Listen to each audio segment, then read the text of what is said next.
नमस्कार, मी लतिका। आज मी तुम्हाला हिरव्या वाटाण्याची झणझणीत आमटी अशी बनवून दाखवणार आहे आणि ती पण सोप्या पद्धतीत। तर वाटाणे बघा मी सोलून घेतलेले, हे 200 ग्रॅम वाटाणे आहेत। 250 ग्रॅम आणलेले सोलून 200 ग्रॅमच निघतात। एवढं सुक्क खोबरं आहे, 1 गड्डी लसूण आहे, 1 केस आलं आहे आणि थोडीशी कोथिंबीर आहे। हे आपल्याला ना कुटून घ्यायचे। मसाला बघा कुटून घेतलेला आहे, जास्त बारीक नाही कुटायचा, अशा पद्धतीने कुटायचे।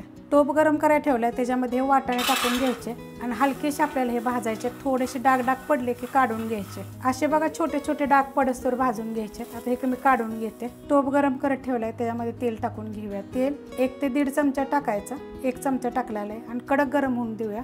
तेल गरम झालेलं आहे, त्यात छोटा अर्धा चमचा मोहरी आणि अर्धा चमचा जिरे, कढीपत्ता, मोठ्या आकाराचा 1 कांदा बारीक कापून घेतलेला आणि कांदा चांगला भाजून घेऊया। कांदा बघा असा भाजून घ्यायचा। त्याच्यामध्ये 2 चिमूट हिंग पावडर, थोडीशी हळद, एकदम थोडीशी टाकलेली आणि जो मसाला आपण कुटला होता का नाही खलबत्त्यामध्ये तो टाकून घ्यायचा। तो कुटलेला मसाला 2 चमचे झालेला आहे बघा आणि हा मसाला चांगला भाजून घ्यायचा।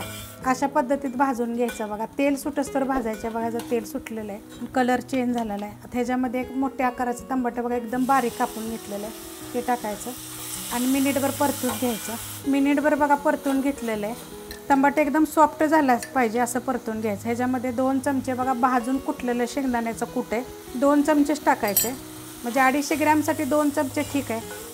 ह्याच्यामध्ये 1 चमचा कांदा लसूण मसाला, तो नसला मिरची पावडर जरी टाकली तरी पण चालेल, काय हरकत नाही। चवीप्रमाणे मीठ, हे हलकंसं परतायचं आणि त्याच्यामध्ये हे आपण जे वाटाणे भाजून घेतले होते ना, ओले वाटाणे आहेत ते, आता हे 1 मिनिटभर आपण सगळं परतून घेऊया। मिनिटभर परतून घेतलेलं आहे। अर्धा चमचा गरम मसाला पावडर हलवून घेऊया आणि आता तुम्हाला किती कालवण पाहिजे त्याप्रमाणे आपण ह्याच्यामध्ये पाणी टाकायचं। ही वाटाण्याचं कालवण कसं जरा पातळच चांगलं लागतं। 1 ग्लास पाणी ओतलेलं आहे मी मोठ्या आकाराचा बघा, अशा पद्धतीत होतं। आता ही मीडियम गॅसवर आपण शिजवून देऊया। मीडियम गॅसवर बघा ठेवलं होतं, तर अशा पद्धतीत झालेलं आहे वाटाण्याचं कालवण। मस्त एकदम होतं, चवदार लागतं आणि एवढं आटलेलं आहे बघा। तर ह्याच्यापेक्षा पण पातळ छान होतं। तुम्हाला जर ही रेसिपी आवडली तर लाईक करा, सबस्क्राईब करा, कमेंट करा आणि शेअर बी करा।